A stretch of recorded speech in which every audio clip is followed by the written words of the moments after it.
that spring weather about to kick in. Choppy waters.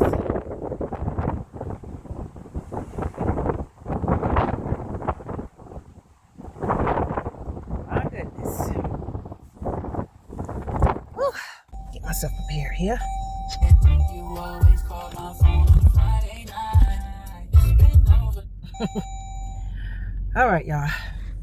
So, wanted to get some fresh air today, but yeah, that's too much air for me. But I'm grateful. So I'm out here chilling, and got an unexpected surprise by a bird deciding to drop purple poop on my vehicle. I just washed my vehicle, so now I got to go back through the wash. But I said, you know what? I'm gonna try to be optimistic and appreciate nature, because like I said in my other video, you respect nature, nature will respect you. So you know me and how my brain works, I decided to look up the spiritual meaning behind a bird pooping on your vehicle, and not just a regular poop. It's actually purple poop. And so what I discovered when I was looking up that information is that it represents good luck and unexpected blessings. And you know, I'm always looking for some unexpected blessings. And it also represents the release of things that are burdening you or no longer serves you. So that was a good eye opener to look at that. And y'all to be surprised, there's a spiritual meaning in everything. So if I was you, I would try to jump on every opportunity I can to find out, you know, the spiritual meaning to different things that happen unexpectedly in your life. Just like the other day, I found a penny flipped on the head side, and that's also a sign that your ancestors are protecting you and walking with you in spirit. So while I'm on that topic with spiritual, I took some notes, because you know I always get downloads, and I try to jot it down, because sometimes it can be overwhelming, you know, and I have to try to sort it out in my brain. So when I am sharing information, and I know I've said this a few times in other videos, just know it's only to benefit your life, and that this is like my gift to you. No, I'm not expecting a lot in return, but a like and a share won't hurt. A like and a share won't hurt. It's priceless. So, but I try to speak, I'll say 95% of what I say, or information that I share in my videos, are based on what I know. I try to cut back on what I think, even though I do have quite a few, you know, opinions about certain things, but a lot of it is tied to my experiences and what I know. Okay. So I know many of us want to be wealthy, right? A lot of us want to enjoy the finer things in life. And my observation and what I see in this world and the way it's structured, especially in the system, or this systemic matrix, is not always meant for everyone to enjoy the same experiences in this life, right? So, because it'll be an off balance if everyone in this world made the same amount of money, everybody in this world did the same job, you know what I mean? So it'll kind of throw off the cycle and the balance, you know, for the system to stay afloat, or to continue to operate the way it needs to operate. So I just took myself out of the competition and said, okay, is it better to be wealthy based on man-made definition of being wealthy, or can I be wealthy in many other ways in life? And so I said, well, look, I do have my life, health, and strength. You know, I have my sick days, my tired, weak days, but overall, I'm still able to rest and get back and bounce back to myself. So to me, if I show gratitude and appreciation to be able to do things like that, because many people in this world, they're not fortunate enough to be able to do things like that. That to me is a form of spiritual, physical wealth. Now, yes, I would like to be a little bit more toned if I had the energy and the time, but I know that I'm not the type of person that gotta be slouchy, a couch potato and lazy. You know, I have my ways of getting my exercise in other ways, other than, okay, let me just be lazy and do nothing. Okay. But this, you know, I don't just roll with me. I'm getting straight to the point, because this is not about exercising. This is more about taking what you have and appreciating what you have so you can attract more great things in your life. That's the whole point that I'm trying to make here. So when you become more spiritual wealth, have more spiritual wealth, and that's mentally, when you start to change your mindset and you start to step out on faith and have more grace for yourself and acknowledge your bloodline, your ancestors, your spirit guides that's connected to the Most High and to the energy of this world. Once you stop trying to categorize everything and try to join these cults and try to be a member here and a member there and you're a part of this covenant and this and this and that. Once you try to center yourself and just be yourself, then that's when you will develop more self-love. That's when you will develop more self-respect. And when I say self-love, you're not so focused on trying to cater to everything and everybody else. You're now focusing on yourself. You're taking care of your body. You are eating the right food so it can nourish your body in different ways. Your hair, your skin, your nails, your breath, your poop. All of that goes into self-love. You walk around here constipated and then you bitchy with everybody because you can't even you can't even regulate your bowels.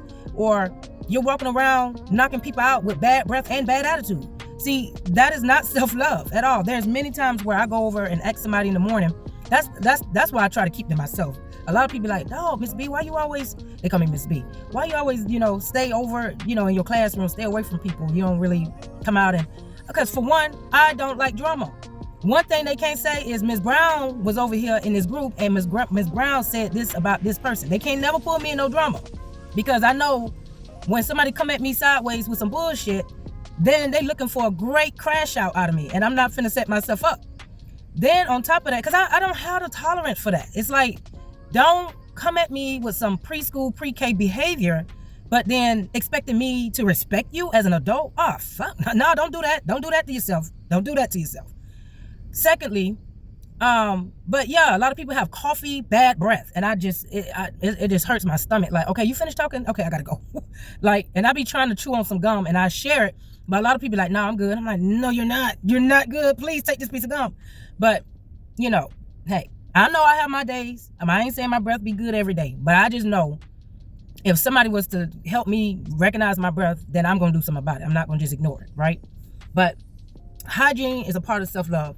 Self-respect is a part of it. Now, that's one thing that I had to, I feel like I've become self-made because a lot of information that I'm learning now was not taught to me. So I had to develop my own self-respect over time.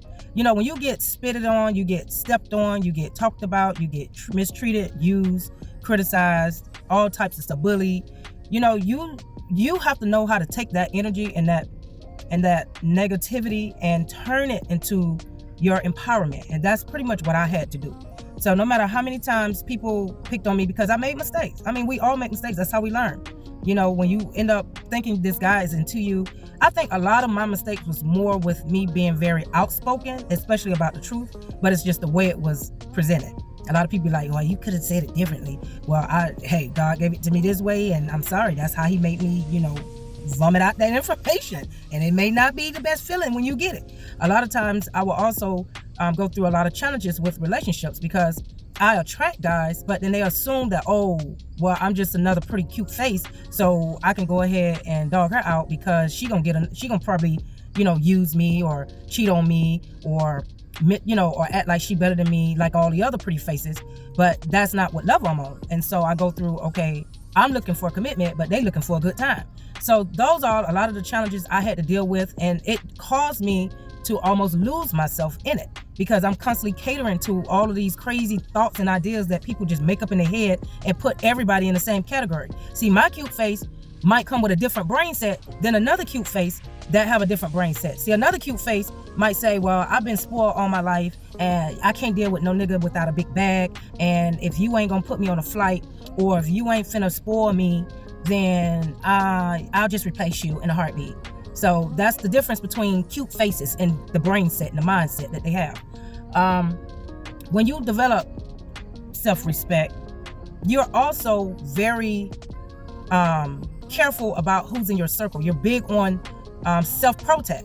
that means you're not putting yourself in positions to where people can take advantage of you. People can use you. And I experienced this too with trying to be a people pleaser. And, and let me tell you, people will try you and take you to a limit to where you would never think they would take you to, but they would do it to see how much self-respect you have for yourself.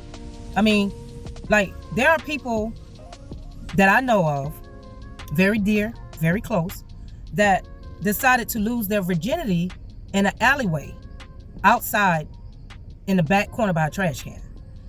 That was not considered self-respect, but because they went through with it, now they're thinking, okay, this woman that they, dealt with, or man, or however it goes, now they feel like, okay, well, I went that low just so I can please you. So now we good because I don't have to worry about you cheating, and we locked in because we got this, we went there, we went that low to, please each other. And then at the end of it all, the woman ended up cheating on him with 5 different dudes.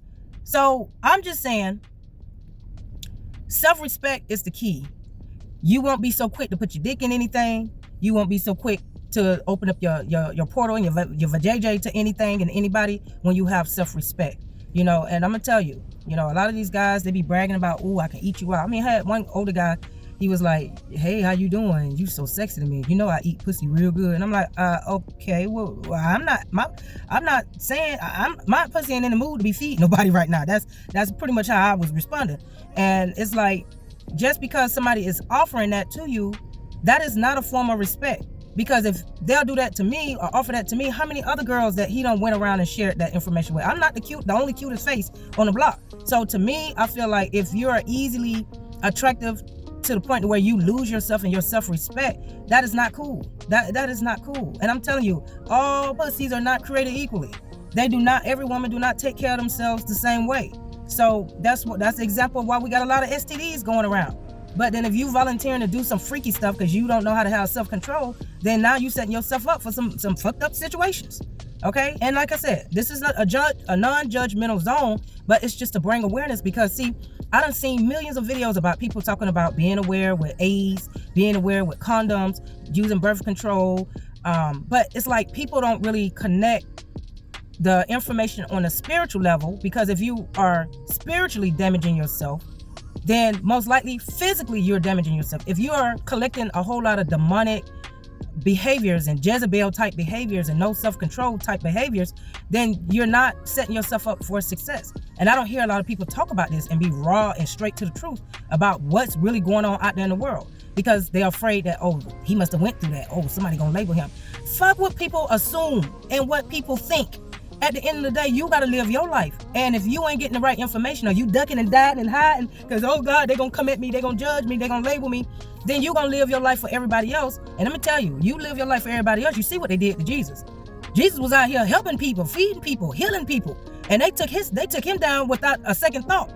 So, and I'm saying majority. So if you think that you finna be walking around here and not be accused and not being, used and misused, I don't know what planet you think you on. Because this system is made up for, especially the brown carpet colored people, to suffer. It really is. So whether it's physically, mentally, financially, spiritually, all of that, it's set up for us to go through that struggle. So I'm only bringing like some tips, whether you get in your feelings or not. I still got to do my job. That's what the divine told me to do. Another important part, self-confidence.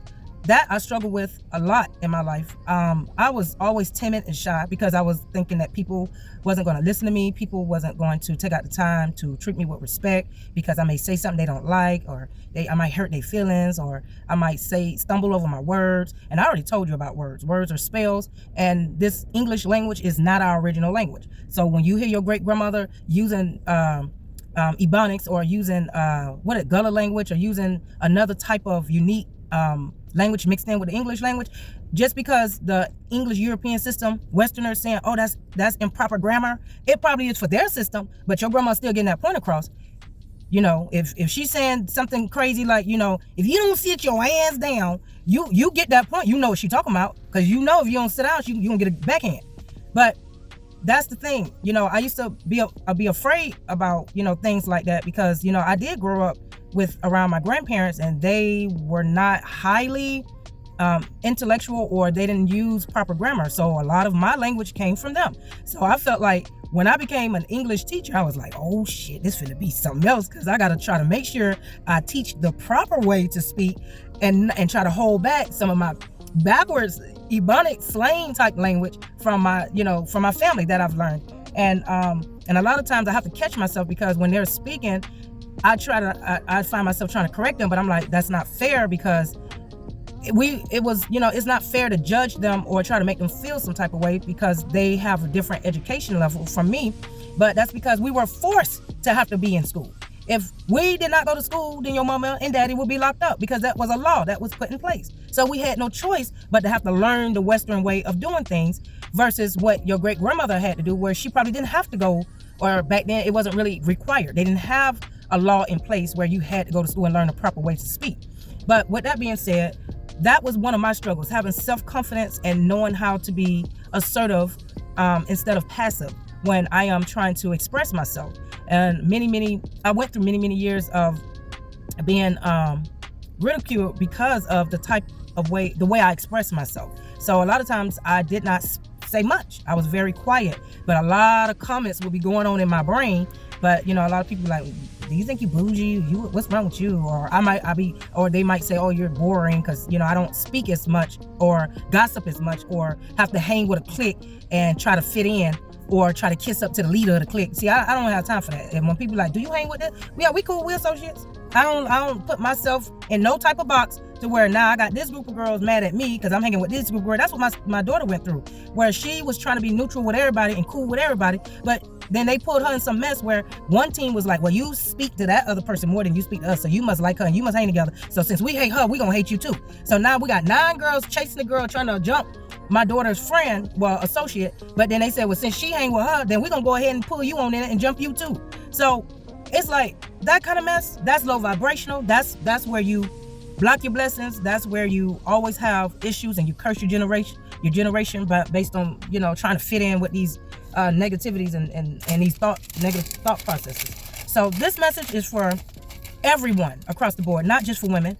Even if you are non-attractive, or should I say in kid language, ugly, even if you in between, even if you're a top model, you got to know that the way you feed your spiritual soul, the way you speak, the way you take care of yourself, the way your mindset work in this reality is what determines what you get in return. See, a lot of people try to say cute, beautiful girls, they're privileged. They always get this, they always get that, but they don't understand the wars that we have to battle or go through on a daily basis. Every job I go to, somebody always feel intimidated. And I'm like, you the boss. How you gonna feel intimidated when they made you the team lead? When you running the whole school? Like, if you feel confident in your skin, then you would see me as, oh, this is good asset. I feel like she can contribute to our school, to our business, and maybe her looks might bring in more people. Maybe her knowledge can help us build and improve where we are. See, people don't think that way. They're already ready to compete. And I'm like, I ain't trying to steal your man. Right now, I'm trying to cut loose the one that was already, trying to bind me up on some darn paperwork and a lie. No, I'm not trying to steal nobody's man. No, you can have it, because I don't know what it comes with. And I like I said, I'm still healing. I got people already feeling some type of way based on the money I make. I'm like, look, I worked my ass off for this. I didn't sit down and say, hey, do you think this dress is cute? So do you think I can get a raise? Oh, hell no. I had to go through almost a year with a student calling me every name in the book. And the reason why she got away with that, because she was on medication and she was diagnosed with a whole lot of shit that even the principal didn't even know what to do with her. And I had to deal with that. I had to deal with prejudice, hidden racism in the workplace, prejudiced women that's looking at me all sideways because they know they outdated, they burnt out, and they know they got to retire soon, and not because they really want to. I've dealt with so much, staying up late nights trying to finish essays so I can get a degree, and I ain't talking about just one. I stayed up trying to make sure that my lesson plans was put together so I can be able to present information to these students so they can be ready for the next level. Like, people be thinking, oh, she had it easy. If I had it easy, then my ex would be helping me pay child support if I had it easy. If I had it easy, then I know that I won't be dealing with a whole lot of scars that I'm trying to heal from. I would never had to recover from being bullied, not just with my classmates and my peers, but also within my own household, within my family. I had hating ass cousins, and I'm like, they had more. They always had more than me. Do you know what it's like growing up in the projects and don't know if you're gonna come home to dinner? Do you know what it's like when you don't even know if your light's gonna be on? Whether you can find some clean clothes to put on for school? Whether you gonna come home with a black eye or not because somebody hating on you just because they was bored? So these are things that I had to be faced with, but a lot of people be so quick to say some stupid ass shit that they don't know nothing about, and then they feel like, okay, they know you. Oh, she a hoe, she a hoe. Well, what if every guy that I was trying to be with, I wanted to be in a long-term relationship with, but they wanted to be the hoe? Does that still make me a hoe? I wanted to be committed, but they didn't want to be committed.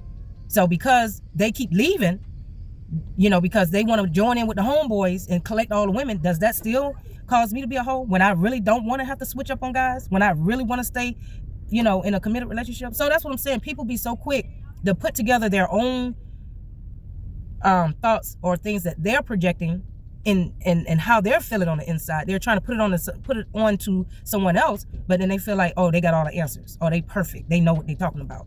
So all I'm saying is, with love, live your life to the fullest, whether you're a man, female, whether you straight, whether you gay. Live your life to the fullest, because I'm gonna tell you, you're gonna get judged either way. Either way, you're gonna get judged. And if you keep yourself spiritually healthy, doing things, giving back to our world, because the world is giving us what we need, the elements. We need air to breathe. We need food to eat. We get the rain, we get the sun, we get plants. Give back. Show that you appreciate what the universe is giving you. Appreciate the knowledge that the ancestors passed through you. Appreciate your life, health, and strength. Show gratitude. That's when you collect more blessings in your life. But don't get pulled in that competition. And I call it the European competition, because that's what it was. Europeans were competing to come over here to America to start their life. And they were trying to collect all the lands they can get by knocking off and killing all the people that was already on it. That was competing. Then that's creating jealousy. That's creating greed. See, when you get pulled in a system like that, then no matter what color you are, you just look like one of them people that just came from, even if you've been in America all your life, you just look like you picked up on their type of way of living and doing things. And now you are passing it on to the next generation. Being greedy. You got a slave owner. He got a beautiful wife, got his kids, and he's still out there fucking on the darn slaves in the plantation because he's greedy.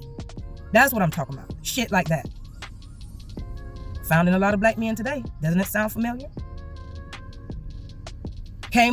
Europeans came over with all types of scurvies, all types of yellow fever, all types of viruses and diseases, and then went ahead and spread it around.